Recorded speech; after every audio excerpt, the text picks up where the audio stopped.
Ahoj, po dlouhé době jsem konečně vyrazil na pořádnej výšlap. Pořádně drží ten můj moribundus, takže jsem byl jenom na nějakých krátkých, malejch, ale z toho nemělo cenu nic točit, to je taková ta klasika. Někam se přijede, někam se dojde, upeče se burst a pak se jde zpátky, takže takový stejný na jedno kopyto. No a já už jsem byl tady, jak říkám já, z vojenský Brdy. Byl jsem u Padrčských rybníků několikrát, u Odstárny, nebo Obecnice, nebo Odstárna, nebo jak se to tam jmenuje, ta přehrada. Ale ještě jsem nebyl u přehrady Lás a u Pilský. Tak jsem se dneska rozhodl, protože se udělalo nádherně a že se tam půjdu podívat. A podívám se současně na vrchol Zavírka. Neb jsem si pořídil knihu o brdských vrcholech.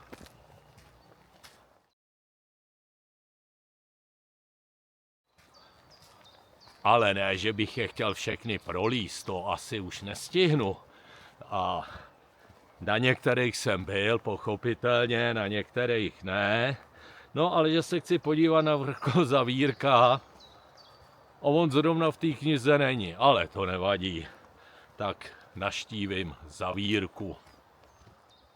A pochopitelně, jako vždycky, když tam bude něco zajímavého, něco hezkého, něco na koukání, tak vám pochopitelně o tom dám vědět.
To je vrch Zavírka a jak je vidět, není z něj nic vidět. A já se zkusím podívat tady někde třeba na nějaký kraj, na to úpatí. Tam by možná mohlo být něco vidět.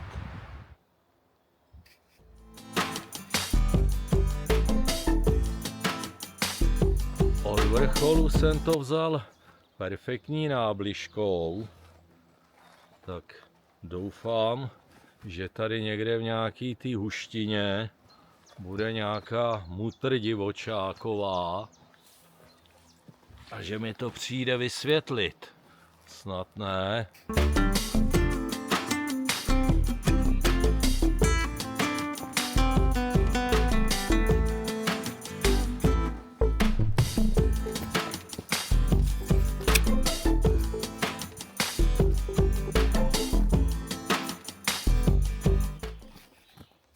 Podařilo se mi se vymotat tam z té houštiny rokliny, tak je to dobrý. Já jsem se tam chtěl jít podívat, jestli tam není nějaká podívaná, nějaká vyhlídka a nic jsem tam teda nenašel.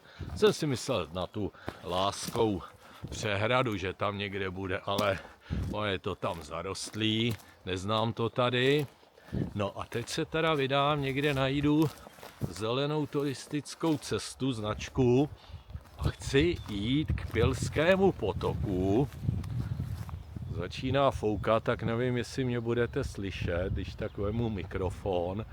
A chci jít kousek podle toho Pilského potoku, tam by měla být nějaká studánka, tak tam si chci sednout, dát si nějakou baštu, jo, a takhle to hezky obejít, zase zpátky k té přehradě, jo, a tam ještě kolem té strouhy, jak nějak ty přehrady byly propojený. No, takže když to najdu, tak vám to ukážu.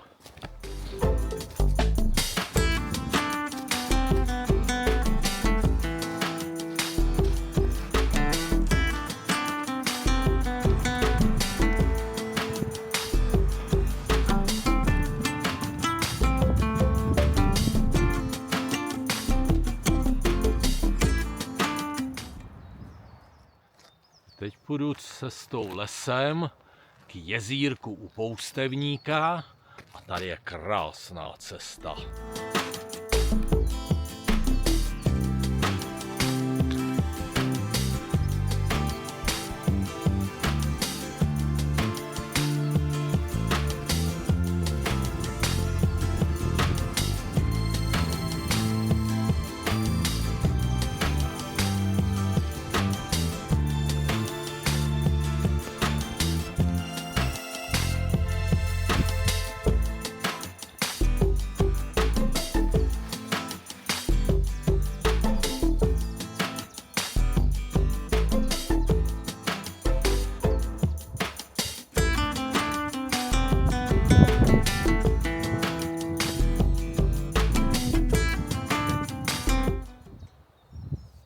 Hezký jezírko, tak tady asi bydlel nějaký poustevník, protože koupat se sem asi nechodil, protože to u poustevníku nebejvá zvykem. A já mám pocit, že jsem někde něco o tom čet, ale nevím kde, jestli někde od pana Čáky, ale to bychom museli vyhledat.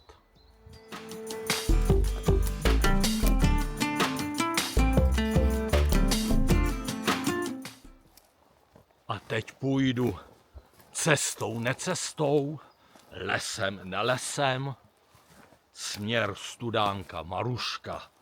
No, ježiš, tady je to nějaký zablácený. Furt koukám, kdyby opravdu zase nějaká mutr divočáková na mě. No, snad ne. Vypadá to, že tady řádili.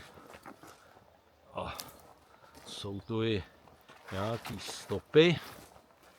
Ale já nejsem stopař. Já poznám akorát stopy sešlapaných bot, který vedou do hospody. Po chvilce bloudění a hledání a zapadnutí pomalu až po kolena do bažiny jsem našel Marušku. Tak ahoj Maruško.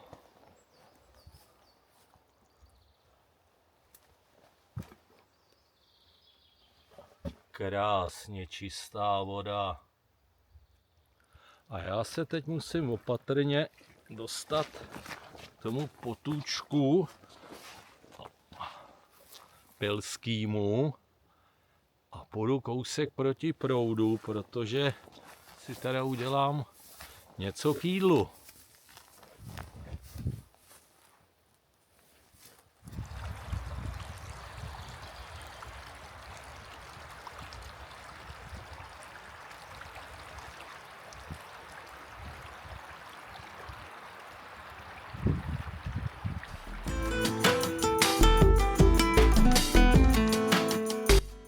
Ohniště tady sice je, ale já jsem nevěděl, jak to tady vypadá, že jo.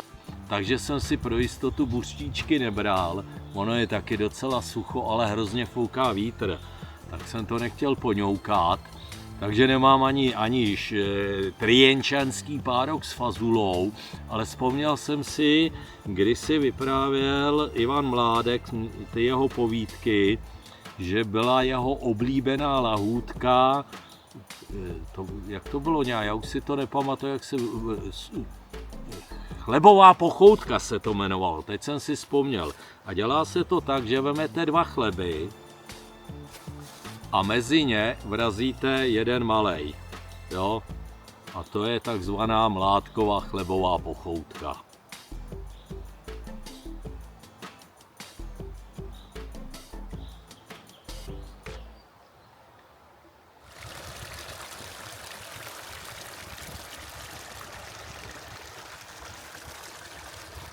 Napapal jsem se, občerstvil jsem se, nabumbal jsem se dobré vody ze studánky a teď se vydám kousíček proti proudu tohoto krásného potůčku, protože se mi strašně líbí.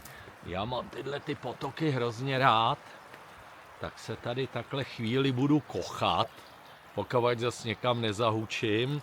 No a pak se budu muset vrátit, zkusím, jestli se dá jít podle toho potoka až k té Pilské přehradě, ale tam se mi to nějak nepozdávalo, tak bych to prostě někde obešel po cestě. Takže teď budou záběry z krásného potůčku.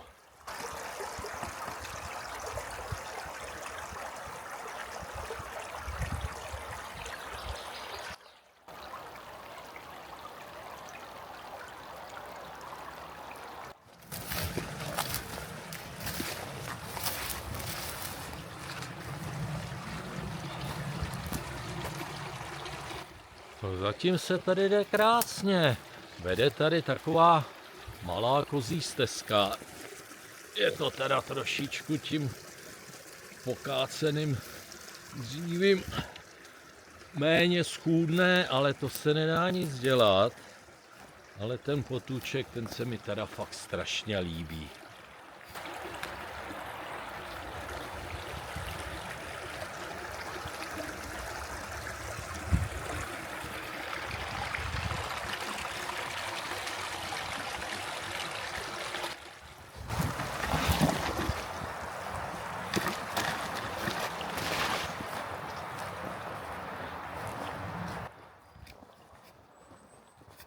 Perfektní, překrásný lesní nábližky podle potůčku jsem se dostal na pitomou asfaltku, ale tak naštěstí není to nějak daleko. Tamhle někde je nějaký rozcestí, tam bych pak měl odbočit k té přehradě, obejít tu přehradu a nějak podle toho náhonu dojít k té druhé. Kdyby náhodou se tu objevila v lese pěšinka, tak pochopitelně odbočím.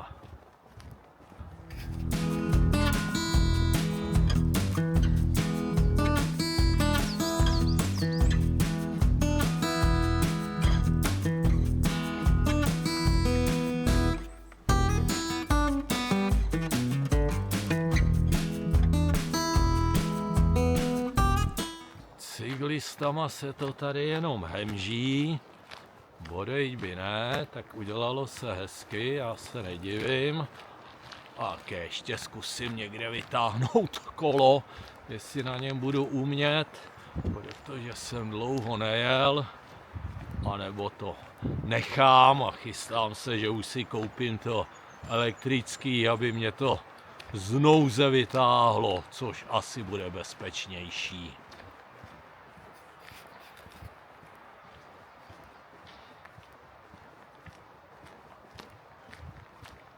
Už se blížím k Pilské přehradě jako k hrázi a jednak je tady dost lidí, jak vidím, a hlavně to tam bude foukat, takže tam byste mě asi neslyšeli, takže tam to bude beze slov.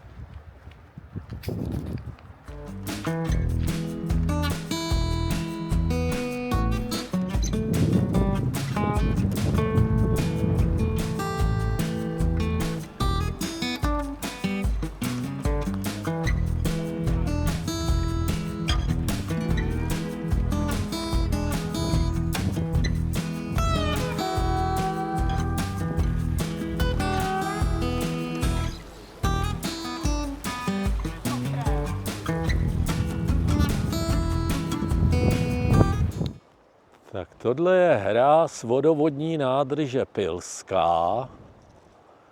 Tady to odtejká.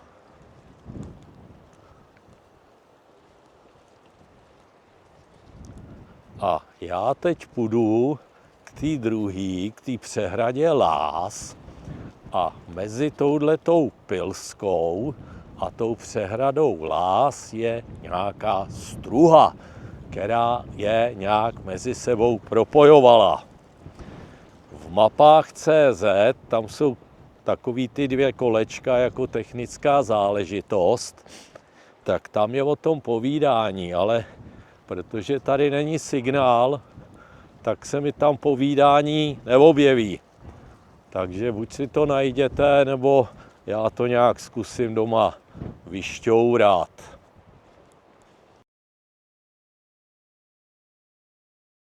Tady je nějaký vodní dílo Pilská. Tam se nesmí, protože to je ochranné pásmo 1. stupně vodního zdroje. To je 1. stupeň. Jak napadlo, kolik těch stupňů může být? A tady někde, tady je lesní cesta Struhy a tady začínají ty struhy, nebo ta strouha. Tady jsou nějaký přechody, podchody, náchody, záchody. Tam je taky nějaká cestička. A teoreticky ta strouha by se tady za chvilku někde měla objevit. No, tady je pěkně vidět struha. Takže to není strouha, ale struha.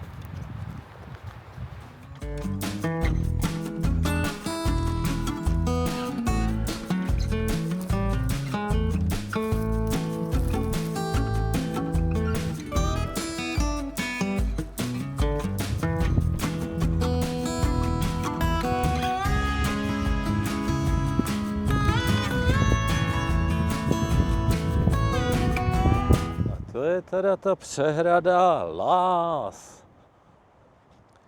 A tady vytejká ta strouha.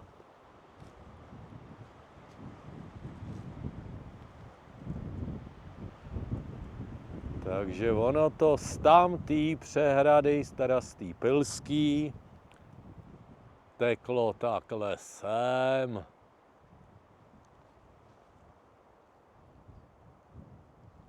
Já jsem se původně mylně domníval, že jsou propojený navzájem, že když tam bude víc vody tam, takže se to dá propojit a ono ne. Oni počítali jenom tam. Musím jít tady po okraji, abych nevlez za 1. stupeň. Tady je taky nějaký něco, ale to bude něco novějšího.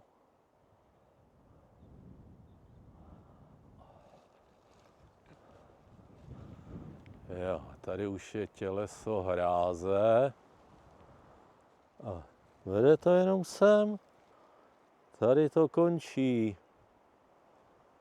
Tak, to nevím. Tam je všude zákaz vstupu, je to tam pod kamerama, tak jsem se tam nechtěl moc motat, zdržovat. Tak, ale šel jsem po nějaký cestě, po nábližce a zavedla mě až tady k nějakému přepadu, nebo co to je za kaskádu.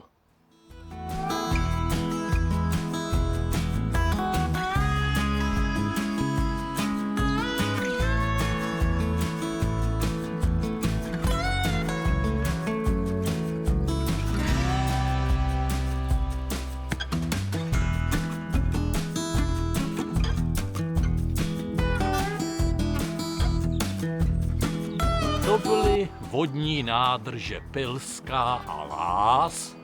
Já jsem rád, že jsem se konečně dokopal, že jsem se dostal ven a že jsem se tam šel projít. Vám děkuji za zhlédnutí. No a jestli to se mnou bude teďkon troška lepší a budu někde vyrážet, tak vám určitě o tom dám vědět. Do té doby se mějte hezky, užívejte jara, dokavať je hezky česky bez reklám, no a příště někdy na viděnou. Ahoj!